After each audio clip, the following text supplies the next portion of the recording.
నువ్వు ధైర్యంగా తాగు, నీకేం కాదు. చక్కెరకేళి తెప్పించుకున్నా అంటే ఇప్పుడు అది మొత్తం తాగపోవాలా?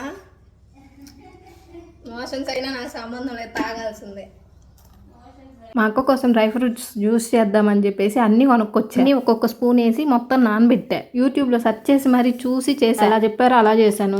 టేస్ట్ ఎట్లా వచ్చింది నా సంబంధం. అన్ని రకాలు వేసాను తెలుసా? బాదం పప్పు, జీడిపప్పు, గుమ్మడి గింజలు, సన్ఫ్లవర్ సీడ్స్, ఖర్జూరము, చక్కెరకేళీలు, అంజూరు కూడా వేసా. ఫైనల్ గా పాలు. ఇప్పుడు వీటన్నిటిని కలిపి మనం జ్యూస్ చేసేసుకోవాలంటే మిక్సర్లో వేసుకోవాలి. తెలుసు నేనేం చేస్తున్నా, మీ చూపంతా నా డ్రెస్ మీదే ఉంటుందని చెప్తాను. స్వీట్ కోసం ఏమీ లేదు, ఓన్లీ ఖర్జూరం మాత్రమే. మొత్తం తాగాక ఎలా అనిపించిందో చెప్తా. అక్క పేరు చెప్పుకొని ఆపిల కోసం చేసిన అన్ని నేను కూడా సగం వేస్తున్నా, కొద్దిగా లావ్ అయిపోతాను. జ్యూస్ రెడీ అయ్యేలోపు నేను డ్రెస్ గురించి చెప్తాను రండి. ఇది వచ్చేసి 3-in-1 డ్రెస్. 2 కలర్స్ లో అవైలబుల్ గా ఉంది. నార్మల్ గా ప్లెయిన్ ఫ్రాక్ వస్తుంది, పైన ఓవర్ కోట్ ఇస్తుంది. అండ్ ఓవర్ కోట్ మీద మగ్గం వర్క్ తోటి హైలైట్ చేశారు. వీటిని యూస్ చేసుకుని మనకు నచ్చినట్టుగా వియర్ చేయొచ్చు. ఫ్రాక్ నేను దేశీ డ్రెస్ అని ఇన్స్టాగ్రామ్ పేజ్ నుండి తీసుకున్నా. వాళ్ళ నెంబర్ కూడా స్క్రీన్ మీద ఇస్తా. 1100 ఇది కూడా బాగా వచ్చింది, పండక్కి కొనుక్కోండి. ఆల్రెడీ తిప్పేసి ఉన్నట్టుంది.